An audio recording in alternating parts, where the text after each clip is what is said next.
vamos dar uma formação para que você compreenda melhor e até por isso saiba passar por esse tempo natalino conhecendo realmente o seu verdadeiro valor.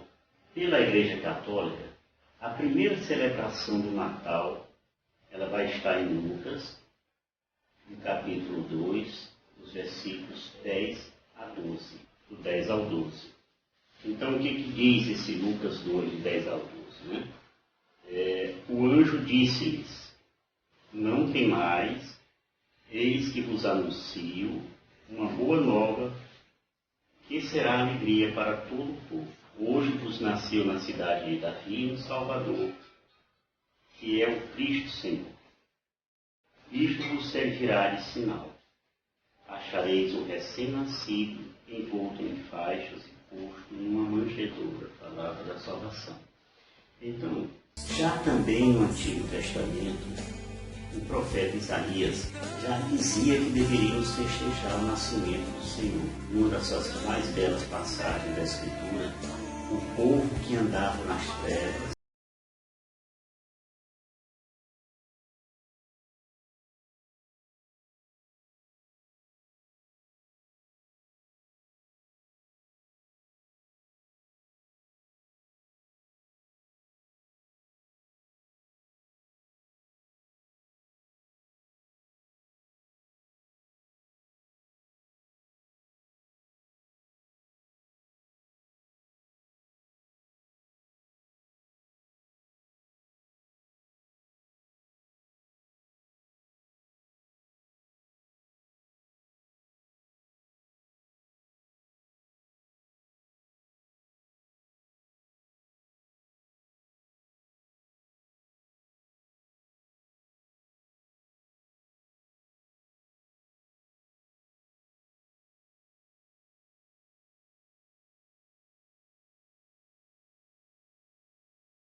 é evidente dele. Então, a partir da perspectiva bíblica, o nascimento de Jesus está relacionado a três temas principais. Quais são eles? Primeiro, a adoração e o culto ao Filho de Deus. E o culto ao Filho de Deus. Ele está em Lucas 2, de 8 a 12. O segundo é a oferta de presentes a Deus. Está em Mateus 2, de 1 a 11. Que se reflete na entrega de nossas próprias vidas a esse Deus maravilhoso. E a terceira está na proclamação da paz. Tanto na proclamação da paz como na salvação dos homens, né, de boa vontade. Lucas 2, de 13 a 14. Então, a celebração do nascimento de Jesus incorpora esses elementos essenciais, que é a adoração, o louvor e a doação. Os que antigamente celebravam o solstício como o dia de um Deus Sol, depois de convertidos, eles passaram a celebrar o dia de Jesus Cristo. Luz do mundo, o sol verdadeiro, nascido para os homens de boa vontade. Foi por isso que o São João Crisóstomo declarou já no século IV, 300 e pouco, Senhor nosso nasceu no mês de dezembro. Eles, entre aspas, pagãos, chamavam este dia de dia do sol invencível. De fato, quem é mais invencível? Quem é mais invencível, por exemplo, do que o nosso Senhor? E se dissessem que este é o dia do nascimento do sol, correto? Sim, Jesus é o sol da justiça, é a luz maior, não é isso? Então, gente, esse é um aspecto relacionado com a igreja primitiva. Tem uma passagem que fala do Natal, segundo o Evangelho da Infância. Esse Evangelho da Infância, ele não está na Bíblia, é um Evangelho apócrifo, né? Mas que leva para nós algumas luzes a respeito do nascimento de Jesus. Numa época, atendendo um decreto de Augusto César, imperador romano, foi feito um censo. Ele pediu que se realizasse um censo para ele conhecer bem o que tinha em cada cidade, de onde eram as pessoas. Então, de forma que cada pessoa deveria ir para a sua cidade e lá dizer assim: eu sou filho dessa cidade. José, por exemplo, foi a Belém. Por quê? Porque José, a origem dele estava em Belém. Era a sua cidade natal. Mas José não poderia ir sozinho, porque Maria estava grávida. Então ele levou Maria. E enquanto caminhavam pelo caminho, José viu o rosto de Maria assim, empalidecer. E às vezes também esse rosto ficava iluminado. E ele ficou meio intrigado. Né? E aí então ele perguntou: o que você vê, Maria? Porque ele achava que Maria estava tendo alguma visão, algum chamamento. E ela disse: olha, eu vejo, José, duas performances surpreendentes.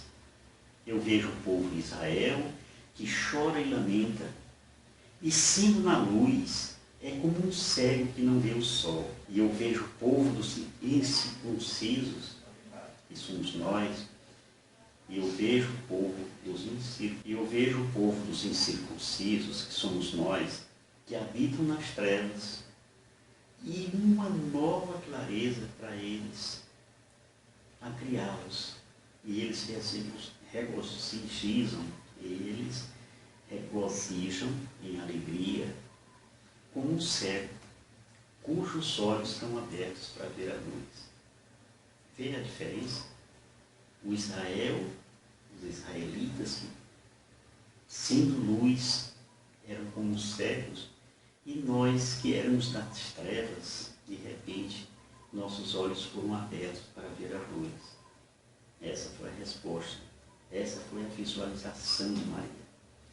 Pois bem, seguiram o caminho e quando chegaram em Belém, para que você saiba, quer dizer casa do pão, eles viram uma caverna perto da cidade, um pouco antes de chegar na cidade.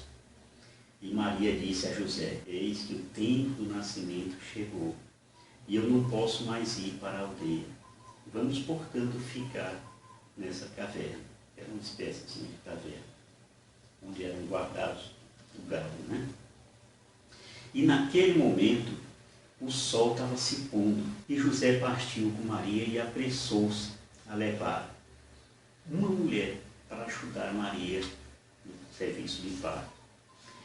E encontrando, por acaso, uma mulher judaica antiga, né, oriunda lá de Jerusalém, e disse para essa mulher: vem cá, mulher abençoada, entra nessa caverna onde uma jovem está prestes a dar a luz. E aí entra uma história da parteira de Jerusalém, que você talvez não tenha ouvido ainda falar. Essa velha, acompanhada por José, chegou na caverna, e quando o sol já se punha, ela entrou e viu tudo que queria. Um quarto iluminado pelas luzes mais bonitas, do que todos os candelabros e que todas as lâmpadas que existiam. E é uma luz mais intensa do que a luz do sol. E o menino que Maria enrolava em faixas, segurando, e o menino que Maria enrolava em faixas, sugando o leite de sua mãe, mamãe. Jesus mamando Maria. E quando ela tinha acabado de dar no peito, colocou na manjedoura da caverna. E a velha senhora disse a Santa Maria: você é mãe do recém-nascido? E a Maria disse: sim. E a velha disse: não se parece com as outras filhas de Eva. E Maria disse: com o meu filho não tem paralelo entre as crianças. O ser sua mãe é incomparável entre as mulheres. E a velha respondeu: ó, minha senhora, vim sem segundas intenções para uma recompensa. Ela estava muito doente, essa parteira. E Nossa Senhora disse para ela: põe a tua mão sobre a criança. E a velha pôs a mão sobre Jesus, tocou Jesus e foi. E Nossa Senhora disse: põe a tua mão. E a parteira pôs a mão. E imediatamente ela foi curada. E essa velha saiu pulando, cantando e dizendo: vou ser escrava e servir esta criança cada dia da minha vida. Recebeu essa cura naquele momento. Aí logo depois veio a adoração dos pastores, que ainda é contado nesse livro da infância, que é um livro apócrifo. Naquela época, tinha alguns pastores, né, que estavam ali por perto daquela caverna, daquele estábulo, e vieram e acenderam uma fogueira. Ouvindo manifestações ruidosas de alegria, eles perceberam uma legião de anjos que apareceu e começou a louvar a Deus. E juntamente com os pastores, todos ficavam louvando a Deus. Naquele momento a caverna parecia um templo sublime, porque as vozes do céu pelos anjos e a voz na terra pelos pastores, em coro celebrando e louvando o nascimento do nosso Senhor Jesus Cristo. Passados alguns dias, lá vêm também os reis magos. Embora a Bíblia não diga a quantidade de reis magos, mas pela tradição a gente sabe que foram 3. Né? Pela tradição.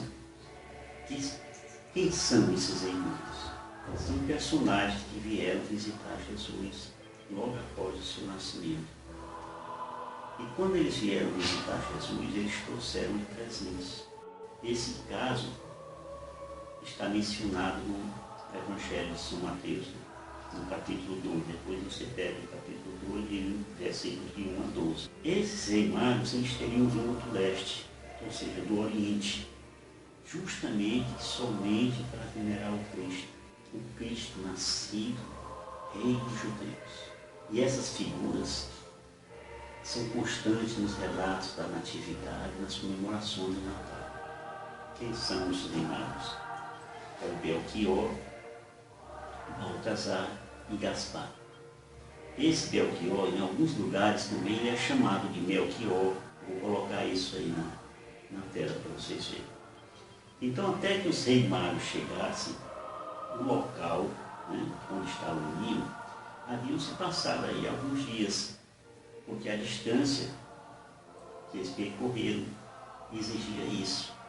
Então, assim, a tradição atribuiu a visitação dos magos no dia 6 de janeiro.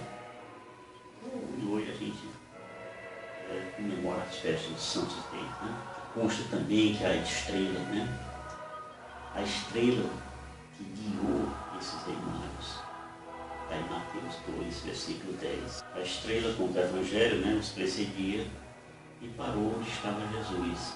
Isso está em Mateus 2,10. E dizia assim: a aparição daquela estrela nos encheu de profunda alegria. Então, quais foram os presentes dados pelos magos? Ouro, incenso e mirra. O ouro significava realeza. Né? Significava realeza. O incenso representava a fé, né? até hoje é usado nos templos, né? Para simbolizar a oração que chega aos céus. Isso está no Salmo 140, no versículo 2. E a mirra é uma resina antissética que foi usada muitas vezes, era usada pelos judeus para embalsamar os corpos depois de mortos. Desde o Egito Antigo que existia isso, né? Então, isso também vai lembrar quando Jesus, depois da sua morte, depois da sua crucifixão, ele foi também embalsamado. Você lembra disso? Isso está em João 19, no versículo 39 e 40. Inclusive, os vestígios desse embalsamamento de Jesus, ele ainda está no sudário de Turim. Foram encontrados esses produtos, tanto a mirra como o aloés. Tá certo? Então, os magos também, para a gente conversar mais sobre esses magos, eles trouxeram a tradição de trocar presentes no Natal, justamente por conta dos presentes que foi dado para Jesus, né? Em países da língua espanhola, por exemplo, a principal troca de presentes, ela não se dá no Natal, você sabia disso? Ela se dá justamente no dia dos Santos Reis, que é o dia dos Reis Magos, dia 6 de janeiro. Vamos dizer assim, talvez a melhor inscrição dos magos, né, tenha sido feita por São Beda, o venerável, né? Isso, São Beda nasceu em 673 e foi morrer já em 735. Ele diz assim: Melquior era velho de 60 anos, de cabelos brancos, barba branca, e tinha partido de Ur. Você sabe que Ur é a mesma cidade de onde veio Abraão, é a terra dos caldeus. Já Gaspar era um moço de 20 anos, que era robusto, né? Partido da região montanhosa perto do Mar Cáspio, também no Oriente. E Baltazar era mouro, né? Tinha uma barba cerrada, 40 anos, e partiu do Golfo Pérsico, na Arábia Feliz, né? Então veja, um tinha 20 anos, que era o Gaspar, o outro tinha 40 anos, que era o Baltazar, e o outro tinha 60 anos, que era o Belchior. Veja que a cada um dá uma diferença de 20 anos. Só para que você compreenda, Gaspar, o nome Gaspar significa aquele que vai inspecionar. O nome Belchior significa que meu rei é luz. Baltazar significa que Deus manifesta o rei. Então, crê-se realmente que eles representavam os reis do mundo todo e representavam as 3 raças humanas existentes em idades diferentes. Ou seja, representava o mundo antigo, o mundo que existia ali, que eles estavam vivendo, e o mundo que viria. Não é? O mundo nascente ali, é que eles estavam vivendo naquele momento. Então, os exegetas, por exemplo, veem na chegada dos Reis Magos o cumprimento da profecia contida no Salmo 71, no versículo 11. Passavam as suas ovelhas, as suas coisas, né? E à noite recolhiam para o presépio, que era justamente o curral, era o estádio. Tá bom? Ficou sabendo dessa, né? O que é que ouve muito falar de Papai Noel? A gente, quando criança, a gente tem o Papai Noel a troca de brinquedos, né? Então, o Papai Noel é uma representação de um santo chamado Santo Nicolau. Esse Santo Nicolau o São Nicolau é um santo da Igreja Católica Romana, chamado assim São Nicolau de Mira, também dito assim Taumaturgo. Ele também é conhecido como São Nicolau de Bari. Bari é uma cidadezinha da Itália. Então, por isso, ele também é padroeiro na Rússia, ele é padroeiro na Grécia e é padroeiro da Noruega. Além disso, ele é o patrono dos guardas noturnos. Talvez você não saiba, né? Diga aí a que você conhece. São Nicolau é o patrono dos guardas noturnos. Ele também é o patrono dos coroinhas, lá da cidade de Bari, na Itália, né? Além disso, ele é padroeiro da Rússia, é padroeiro da Grécia, é padroeiro da Noruega, é patrono dos guardas noturnos na Armênia e também é patrono dos coroinhas. Aliás, em Bari é onde estão sepultados os restos mortais de São Nicolau, nessa cidade de Bari. Mas o São Nicolau também ele ficou muito conhecido por sua caridade e também pela sua afinidade com as crianças. E devido assim à sua imensa generosidade, e também aos milagres que foram atribuídos, ele foi canonizado pela Igreja Católica, certo? Então assim, ele tornou-se um símbolo, né, que foi assim, ligado diretamente ao nascimento de Jesus. Então ele é considerado um dos santos mais conhecidos dos cristãos. Justamente por isso. Esse São Nicolau, a gente, pela história, né, os autores dizem que ele teria nascido na cidade de Patara, na época, hoje chama-se Turquia, né? E ele teria nascido na segunda metade do século III, ou seja, 250 e pouco, 260, e que ele teria falecido no dia 6 de dezembro de 350, ainda na Turquia. 350 ainda estava sob o império de Diocleciano, né? Então, por defender demais o cristianismo e nunca negar a fé em nosso Senhor Jesus Cristo, ele foi encarcerado. Encarcerado, ficou lá, morreu. Então, vamos falar também de regras e rituais que são observados no Natal, né? Então, depois da Páscoa, a Páscoa é a festa, é o tempo mais importante do cristianismo, porque celebra o mistério da redenção. Então, depois da Páscoa, o segundo momento mais importante do cristianismo é justamente o Natal. Esse Natal, inclusive, é preparado pelo tempo do Advento, que eu já dei uma formação agora há pouco, né? E esse tempo do Advento que justamente está polarizado nas figuras de Isaías, de João, de José e de Maria. Tá certo?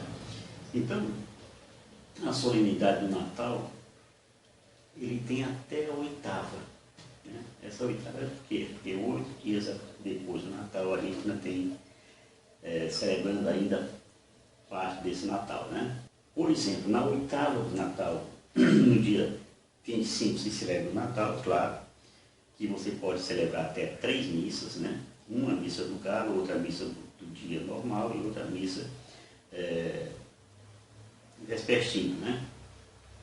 Então, no dia 26, a gente celebra Santo Estevão. Santo Estevão, você sabe, foi o primeiro mártir do cristianismo, né? Depois, no dia 27, nós celebramos São João Evangelista, que a gente sabe é o discípulo predileto de Jesus. No dia 28, a gente lembra os santos mártires inocentes, que foram justamente aqueles que Herodes mandou matar, pensando que estaria atingindo Jesus Cristo. Crianças de até 2 anos, né? No dia 29, a gente lembra o velho Simeão. O velho Simeão, lá no templo, né, quando Jesus foi... o velho Simeão mostrando a esperança e a alegria pela realização da promessa. No dia 30, tem a festa da Sagrada Família, Jesus, Maria e José. No dia 31, a gente diz assim, olha, um menino nasceu para nós, será chamado mensageiro do conselho de Deus, Isaías 9:6. E no dia 1º, é a solenidade da Santa Mãe de Deus, Maria do Natal, que aniversário mágico para nós, né? Mágico não, é um dia. Então, nas questões assim envolvendo liturgia, a gente poderia dizer assim, os ortodoxos, por exemplo, eles comemoram, por exemplo, o Natal no dia 7 de janeiro. Talvez você não saiba disso, mas é assim. Os cristãos armênios, por exemplo, celebram no dia 6 de janeiro. Nós, católicos, celebramos no dia 25 de dezembro. Uma coisa também ligada à liturgia é que o Natal é considerado um dia santo de guarda, né? Justamente na oitava de Natal, no 1º de janeiro.